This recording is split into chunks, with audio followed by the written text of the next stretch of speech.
20 দিনের মধ্যে ফের খুন কোন্নগরে তৃণমূল নেতার মৃত্যু। ভাঙড়, মালদা, মুর্শিদাবাদ, বীরভূমের পর এবার হুগলি, যেখানে শাসক দলের নেতা খুন হলেন।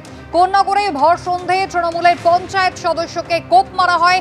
অফিসের সামনেই তৃণমূল নেতা খুন হলেন। গ্যাসের ডিস্ট্রিবিউটর ছিলেন তিনি।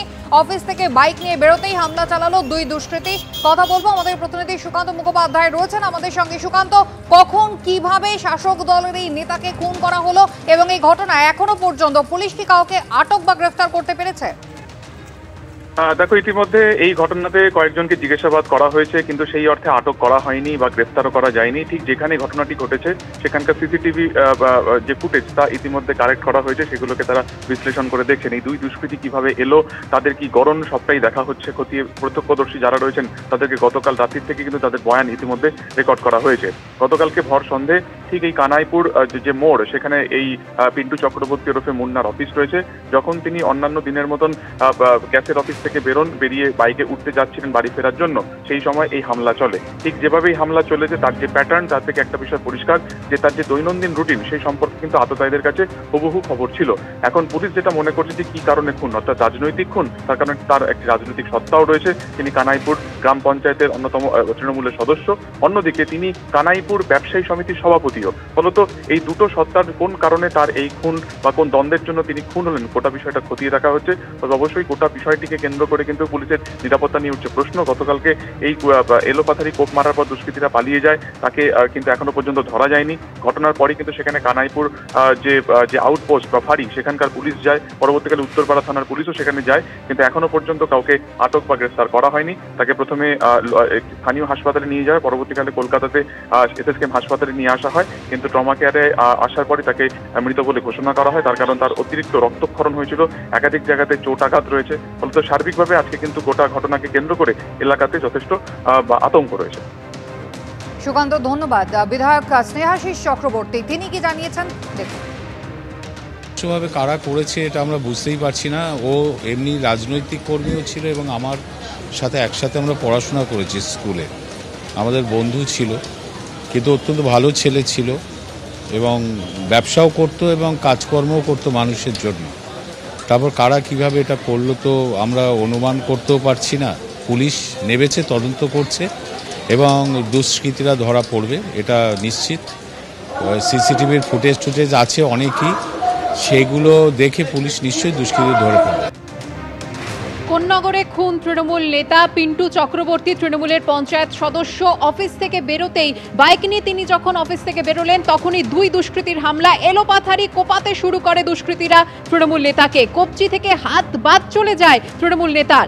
SSKM-এ আনার পরে মৃত্যু হয় তার। তবে এই প্রশ্ন উঠছে যে কেন খুন হলেন তৃণমূল নেতা পিন্টু চক্রবর্তী, আততায়ীরা কারা, তারই তাই তদন্তে নেমেছে পুলিশ। খতিয়ে দেখা হচ্ছে কি কারণে খুন করা হলো পিন্টু চক্রবর্তীকে।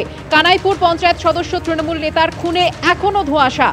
খুনের পরে হাঁটতে হাঁটতে দিল্লি রোডের দিকে পালিয়ে যায় দুষ্কৃতীরা, এমনটাই দাবি স্থানীয়দের। পুলিশের তরফ থেকে কি জানানো হয়েছে শোনাবো। এই গ্যাস গোডাউনের থেকে বাইকে করে বেরোচ্ছিলেন, সে সময় একাধিক দুজনকে দেখতে পাচ্ছি আমরা, যেটা শুনলাম। তো তারা এসে ওনাকে আঘাত করে কোনো ধারালো অস্ত্র দিয়ে। উনি গুরুতর আহত হয়েছেন, ওনাকে ট্রিটমেন্টের জন্য হাসপাতালে নিয়ে যাওয়া হয়েছে, কলকাতার একটা PG-তে খুব সম্ভবত, ওখানে আমাদের লোকও গেছে।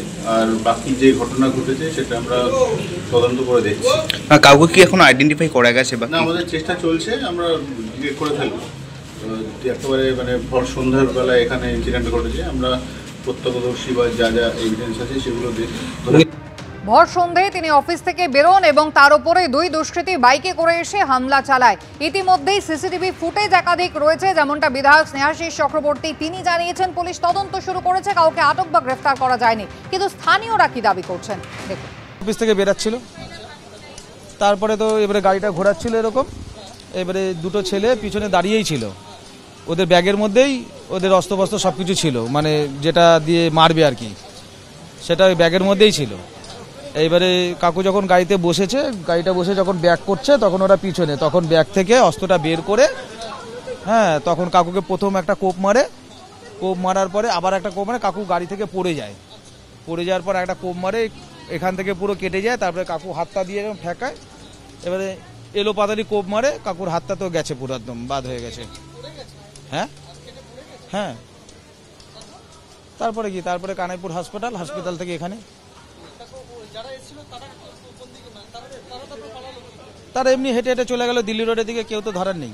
কাকু কাউকেই চেনে না, ওদের অচেনাই ব্যক্তি, কাউকে চেনে না। এবারে কাকু তো ইন্ডিয়ান অয়েলের মানে ডিস্ট্রিবিউটার, তো এবারে ওখানে সিসিটিভি ক্যামেরা সব কিছু আছে, ঠিক আছে, ওর মাধ্যমেই সব দেখা এগুলো। না না না না না না না না না। তৃণমূলের পঞ্চায়েত সদস্য পিন্টু চক্রবর্তীকে এভাবে নৃশংসভাবে খুন করা হলো ভর সন্ধে তার অফিসের সামনেই। গ্যাসের ডিস্ট্রিবিউটর তিনি, এবং গ্যাসের অফিসের সামনেই যখন তিনি বেরোচ্ছিলেন, অফিস থেকে বেরিয়েছিলেন বাইকে করে, তখনই দুই দুষ্কৃতীর হামলা। অফিসের স্টাফরা কি বলছেন শোনাবো। বলে দিল আর নেই, ডাক্তার বলল এখানে কিছুক্ষণ আগেই বললো মারা গেছে। না এখানে সময় পাইনি, তার মধ্যে সময় হাতে পাইনি কোনো, না সেন্স মানে নিয়ে আসতে আসতে ওনার ব্লাড যা ছিল বেরিয়ে গেছে, তারপরে আর সেন্স ছিল না, বললো এখানে আর নেই, শেষ হয়ে গেছে।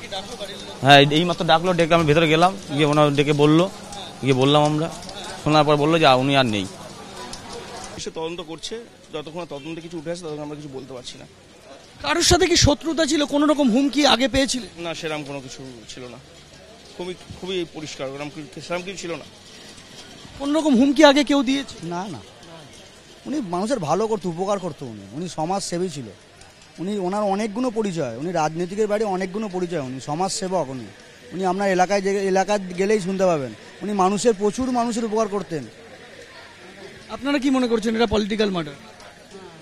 তদন্ত না হলে কিছু কি করে বলবো বলুন, আমরা তো পুলিশ তদন্ত করছে, বলা যাবে না কিছু এখন, ওইভাবে আমরা বলতে পারবো না। পুলিশের তদন্ত করুক, কি উঠে আসে দেখি, তারপর। কিন্তু ওনার আমরা জানি যে কোনো নেই, শত্রু কিছু নেই, উনি যথেষ্ট সমাজসেবী, যথেষ্ট মানে ভালো মানুষ।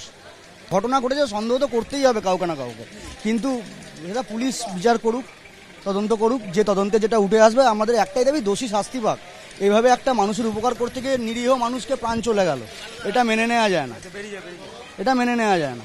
ভর সন্ধেবেলা নিজের অফিসের সামনে নৃশংসভাবে খুন হয়ে গেলেন তৃণমূল নেতা। এই নিয়ে শাসক দলের কি বক্তব্য এবং বিরোধীরাই বা পাল্টা কি বলছে?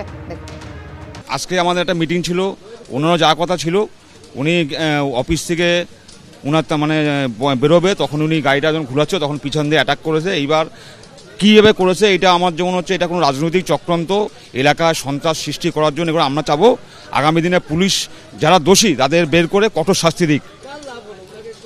এটা বিরোধী রাজনীতির লাভ হলো, বিরোধী দলের রাজনীতির লাভ হলো।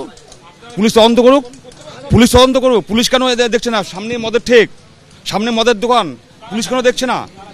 পুলিশকে বলুন, এলাকা পুলিশকে বলুন, প্রশাসন করুন, আমরা আপনার উপরের দিকে যাবো। আমরা একটা ভালো ছেলে, একটা দিলদার ছেলে যে মানুষ উপরে করতো, 10 জনের ঝাঁপিয়ে আসতো, তার পিছনে যেভাবে করেছে আমরা চাই এর কঠোর শাস্তি হোক। আবার একটা তৃণমূল কংগ্রেস নেতার ওপর হামলা, আর সেই ভাড়াটে গুন্ডাদের দিয়েই হামলা মনে হচ্ছে, যেটা এর আগে পরপর যে ঘটনাগুলো ঘটলো তাতে দেখা গেল তৃণমূলেরই এক পক্ষ আরেক পক্ষকে ভাড়াটে গুন্ডা দিয়ে, সুপারি কিলার দিয়ে মারাচ্ছে। কোন্নগরের এই ঘটনা আবার প্রমাণ করে দিল যে এখনো একই পরম্পরা চলছে, শুধুমাত্র ভাগবাটোয়ারা, পয়সার এলাকা দখলের লড়াইকে কেন্দ্র করে সারা পশ্চিমবাংলা আজকে অশান্ত হয়ে উঠেছে এই তৃণমূল কংগ্রেসের জন্য। কারণ পুলিশ কোনো ক্ষেত্রেই সেইভাবে কোনো ব্যবস্থা নিচ্ছে না, কারণ যে মরে গেছে, যে তৃণমূল নেতা বেঁচে আছে তাকে বাঁচিয়ে রাখার জন্য পুলিশ যে সংগ্রাম করছে, প্রয়াস করছে, যে কারণে এই খুনোখুনিটা আরো বেশি মাত্রায় বাড়ছে।